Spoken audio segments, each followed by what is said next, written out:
Assalamu alaikum. It's a very emotional occasion. Seeing through the journey that Bangladesh has gone through.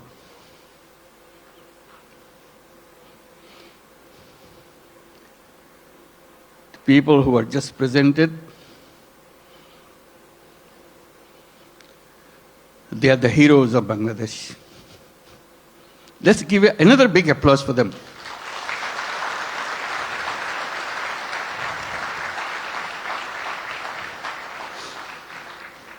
Another standing ovation for our new citizen, Kyu Hak Sang. Wonderful. His dedication, his commitment. Thank you. Please have your seat. Just doesn't have any boundary. He loves Bangladesh. He worked for Bangladesh. He loves the nature of Bangladesh. I wish you could visit his factory. And he brought so many delegations this time to come to show his new land of citizenship. Can the members of the Korean delegation please stand up so that we can give you applause? Yes, indeed. Thank you. Thank you so much. Wonderful. Yeah. Fantastic.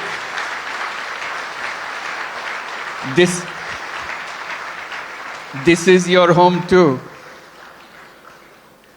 We'll make this home beautiful home.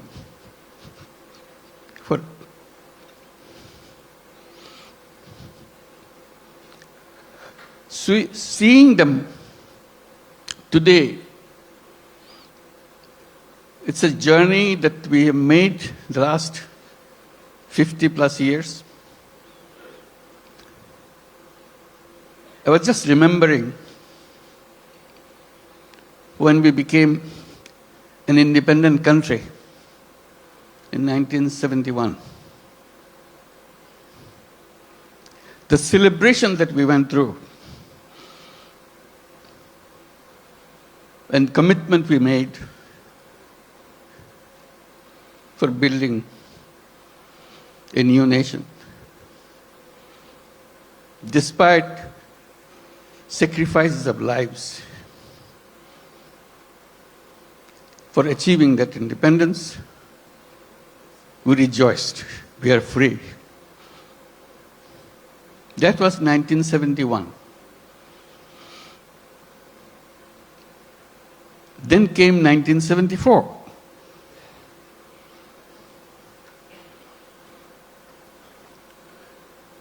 Today we are talking about 180 million people. In 1971, we were just about 1/3 of that size in population. Still the same country. 74 is a year that we cannot forget.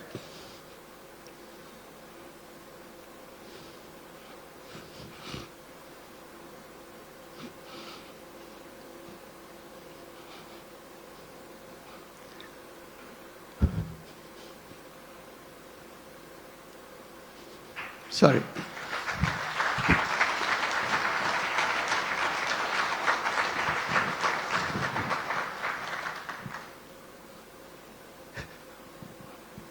Sorry, my words.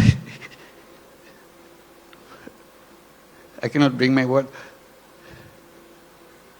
People died of hunger.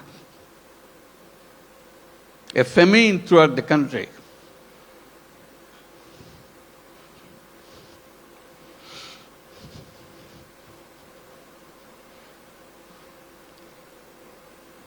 One and a half million people died.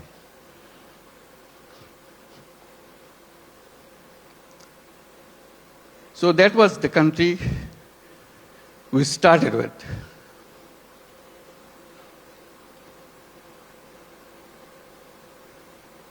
We used to grow one crop. We didn't know any other way. Our population was known as farmers because they have no other profession.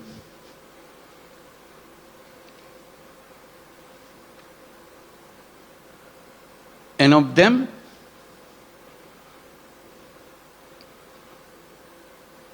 three-fourths of the population were landless farmers. They had no land.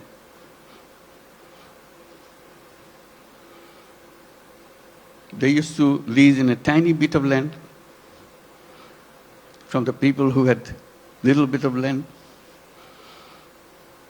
to make a living by one crop. If you heard the word dirt poor,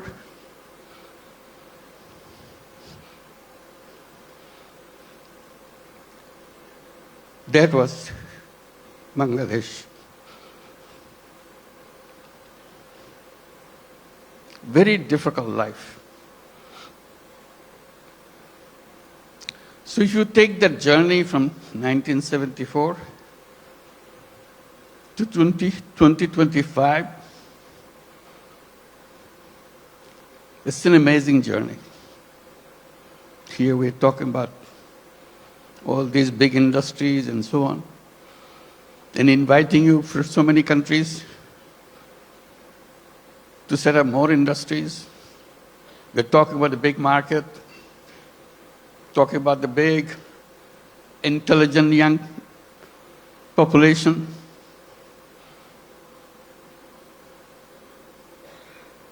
That's Bangladesh. Came a long way in a very short time.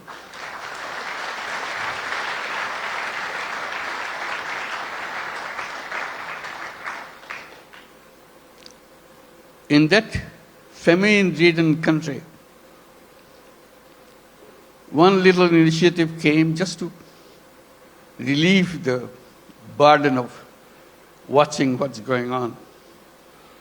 To help people to lend money, tiny little money, $2, $3, so that they can start a business, focusing particularly, specifically on women. They are the most destitute of all. That became known as Microcredit. We created a bank called Grameen Bank.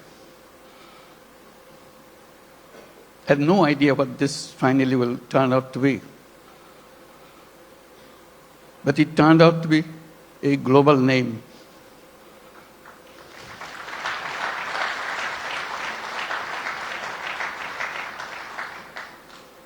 Because no matter which country you are, you have little Bangladesh of 1974 inside of you. You don't recognize it. You hide it by giving public money to them. So I always raise the voice. Giving public money to poor people is no solution at all. Solution is creating the structure, framework, will unleash the energy of the people. And microcredit was just a small effort of that.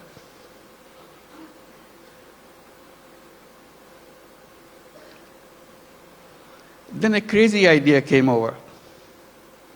When government wanted to issue license for telephone, we had nothing to do with telephone. We didn't have any telephone in the country. Few telephone in the cities. Most of them don't work. So we talked, why don't we apply for a license for telephone company? A crazy idea. Government asked, what do you do with the telephone company? What business you got to do? I said, we'll give it to poor women. They laughed at us. To make a long story short,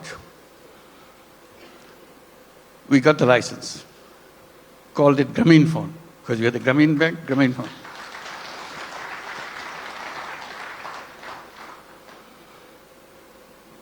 Nobody wants to partner with us because we have no knowledge, nothing. Because Bangladesh is no place for mobile phone.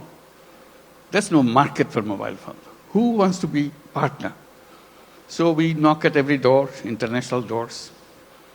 Nobody wants to partner. Finally, someone I personally knew in Norway, who happens to be chairman of Telenor. I explained to him, can you help me? I explained why we want to do this and why we want to bring the phone to the women. He took it seriously. But the company board doesn't agree with him. They said, what, Bangladesh? We never heard a name called Bangladesh. So it's a big effort for him. The more board rejects, he comes back again, explain again. Finally, he got it through. The company assessment was, at the peak of this company, you will have 200,000 user of the mobile phone in the whole country. 200,000. And you cannot make a living on this with this kind of clientele. He told me, I said, are you crazy? It will be at least 10 times more than that. That's the way I could figure. It became the largest telephone company in the country.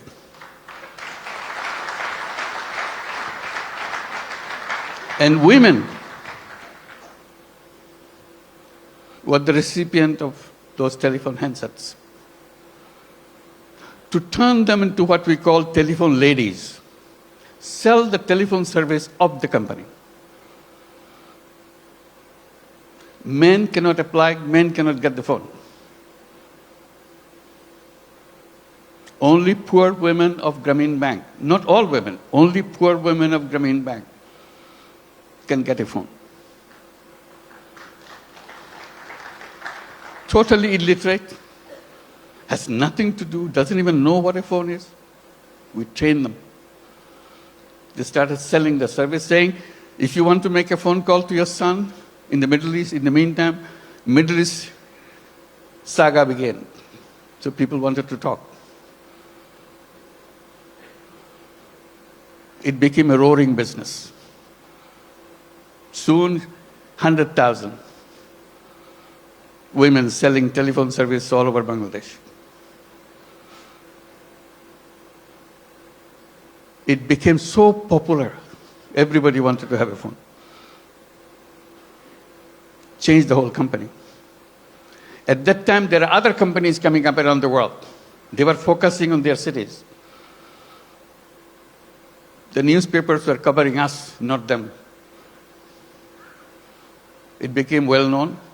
So they started copying. For the first time, the idea came, phone have some use in the villages. They had never idea, no idea at all. The telephone has any meaning in the villages. They're always concentrated on the cities. Telephone industry globally changed.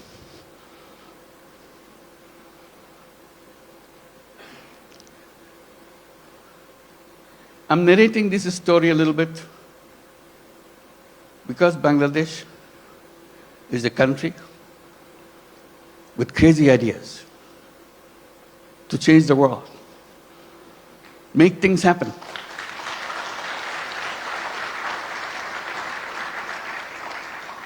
Everyone you saw on the stage receiving the award has very powerful, crazy ideas and made them happen. So we invite you to join that crowd. Not only change Bangladesh by your business, change the world.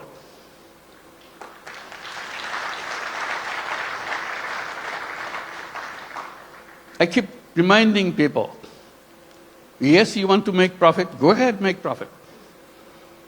Maximize as much as you can. But we can add a little piece into it. Social purpose. You don't have to get disrupted by that. It's something that you can do, you have fun. Like many of you do already. So if you want to make a business with a purpose, along with the business that we do, Bangladesh is the place.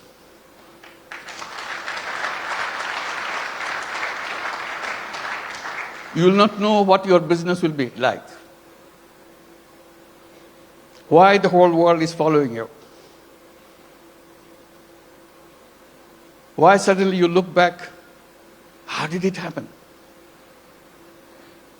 Bangladesh makes it happen.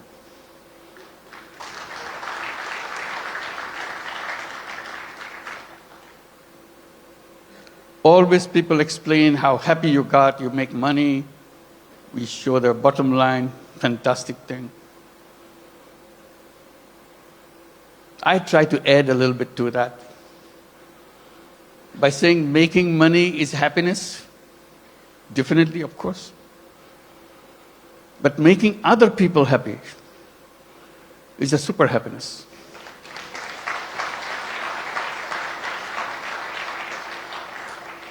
If you have business in Bangladesh, you will have both happiness and super happiness. That you get extra with no cost. You'll be proud of what you have done. Like the people who stood here felt that. Super happy. Did something which impacted in people's lives massively.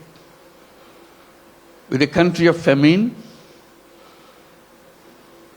we're now talking about global entry to the businesses and everything. And at the same time, I'm just pointing out, which has been pointed out already, we don't look at Bangladesh alone. It is only one piece of the economy. We see the whole region, very powerful region, lots of resources. We work together, facilitate each other.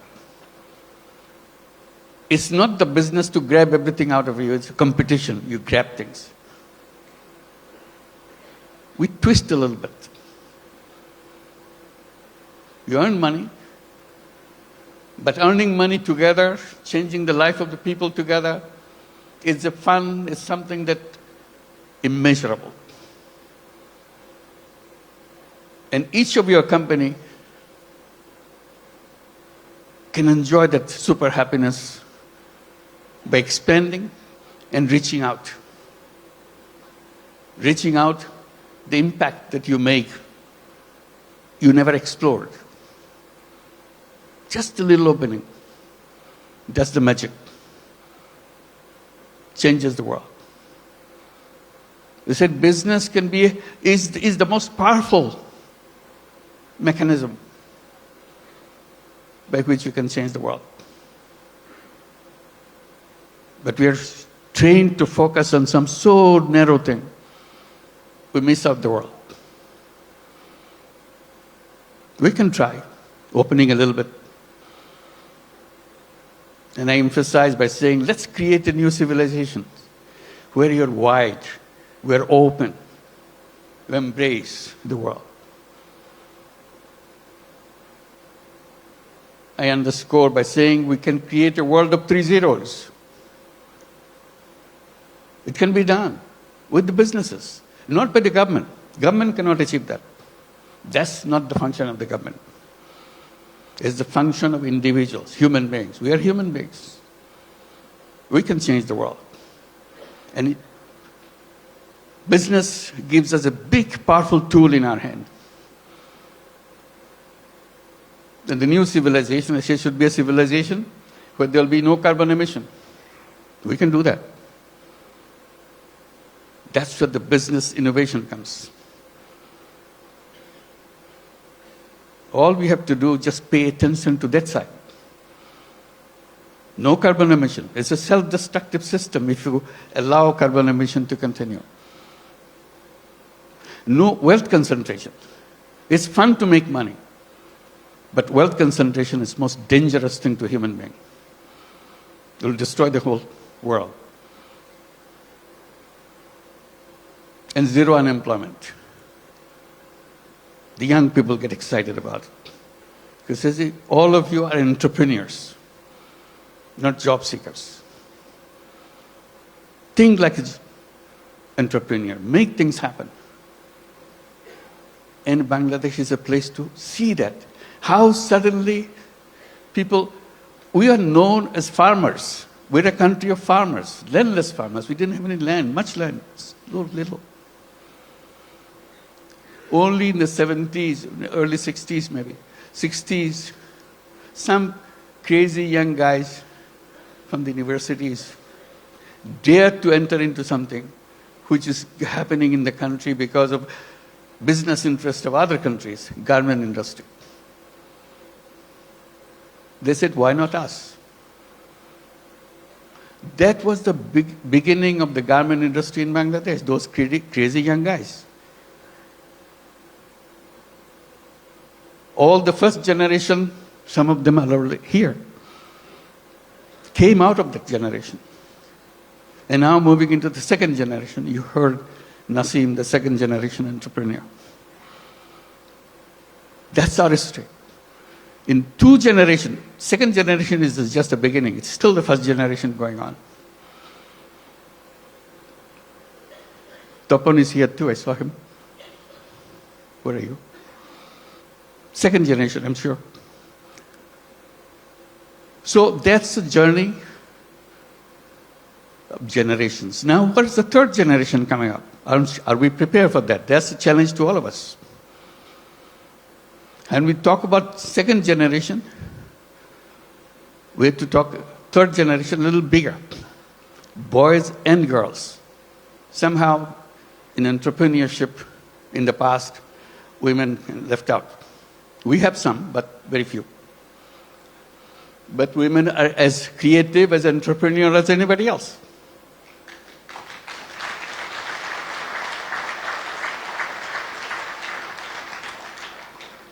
Together, those young generation will change the world. They have the technology, they have the creativity, innovativeness, and problem-solving ideas. We don't have to look at the problem the same old way that we did 50 years back, waiting for the government to do something. We people can do that. That's a chance. So today it makes me very happy that we can gather together, and talk about creating that world. It's not just business in a limited idea, which is good, but you can have another space remains unutilized. Let's use this too. And Bangladesh, the business in Bangladesh is not only for Bangladesh, that's the point. It could be for the whole world. Who ever thought that microcredit, which started in a tiny little village, now would be a prime business in the United States, Grameen America?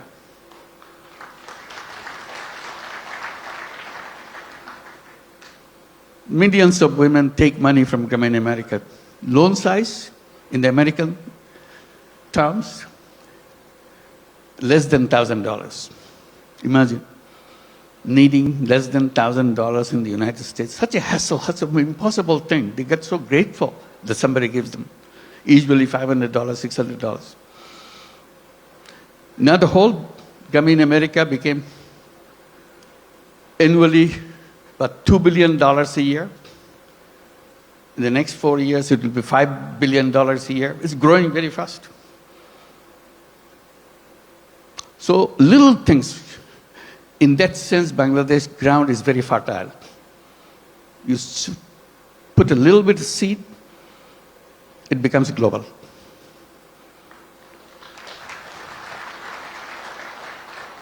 I wish I could tell all the stories that happen in Bangladesh, but I get very tempted, but they're all here. Talk to them, find out. And we welcome you to join us with that mission, creating a new world for the whole world. Thank you very much.